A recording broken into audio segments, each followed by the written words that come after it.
神秘嘅法術世界，確實係牌圈迷人嘅一部分。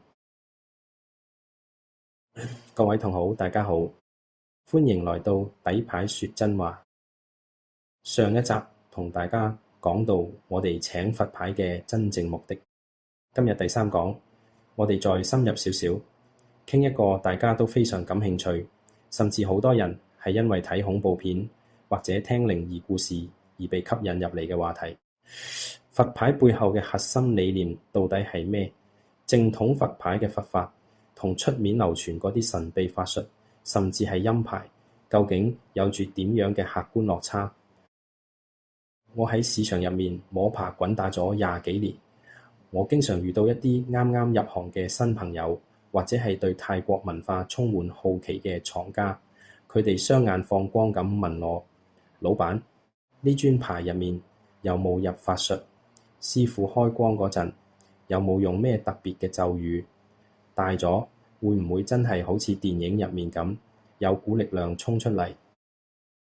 每當見到呢種眼神，我通常都會請佢坐低飲啖水。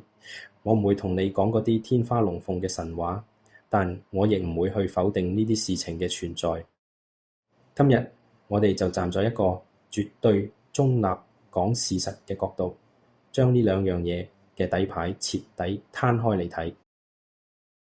正統佛牌基於因果律嘅調頻器。首先我哋講下泰國最主流最正統嘅高僧佛牌，佢嘅核心理念本質上係佛法。泰國正統高僧督造佛牌，佢嘅起點係基於慈悲。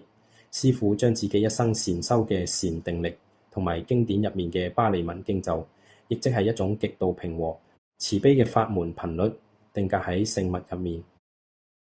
正統佛牌嘅運作邏輯睇嘅係因果論，佢就好似一個24小時喺你身邊嘅調頻器，佢俾你嘅係一種護航同埋放大嘅力量。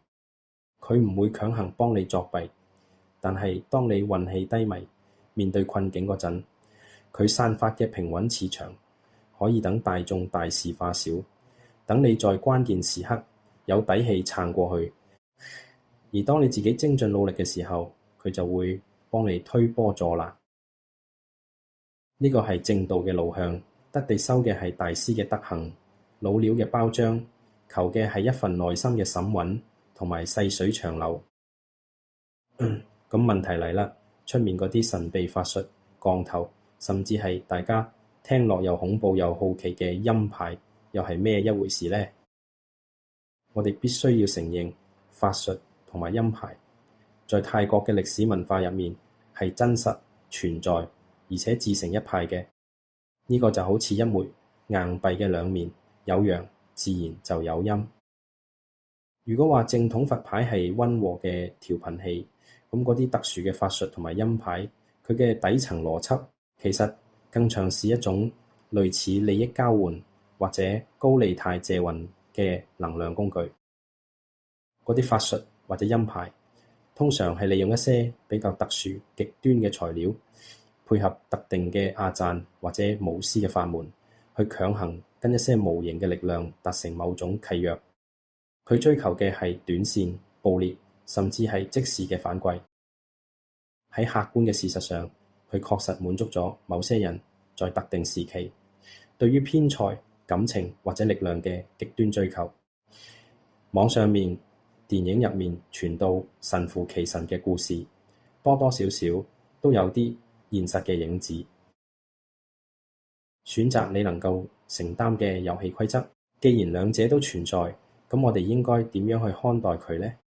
其實好簡單，呢個純粹係個人選擇，同埋你願意遵守邊一種遊戲規則。正統老牌遊戲規則係修心、借力、順應因果。雖然見效可能比較慢，但係勝在平穩、安全、無後顧之憂。而玩極端嘅法術或者陰牌，遊戲規則就完全唔同啦。既然你選擇行捷徑，去強行索取不屬於你當下福報範圍之內嘅東西，咁當契約達成，你得到咗你想要嘅嘢之後，你自然就要付出相應嘅代價去供奉或者還願。呢個世界無免費嘅午餐，因果嘅帳本從來都係平衡嘅。喺呢20幾年嚟，我睇過有人帶正統路牌，帶到大富大貴，家庭和睦。我亦睇過有人玩極端法術，一時間賺到盆滿缽滿，但隨後因為控制唔到自己嘅貪念，或者承受唔起嗰種能量嘅震盪，最終付出那沉重嘅代價。好啦，傾到呢度，相信大家對佛牌同法術心入面已經有咗一個客觀和中立嘅概念。泰國嘅聖物世界之所以咁迷人、咁有魅力，正正就係因為佢包羅萬有，既有佛法嘅慈悲，又有法術嘅神秘。我哋唔需要去抹殺任何一樣嘢，最緊要嘅係你清楚知道自己手中攞住嘅到底係咩聖物，而你又準備去行邊一條路。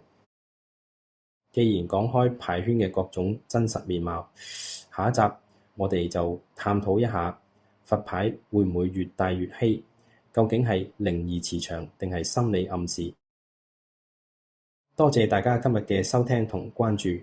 如果你對佛牌、法術或者陰牌嘅運作原理有任何諗法，歡迎喺我哋嘅留言區一齊理性交流。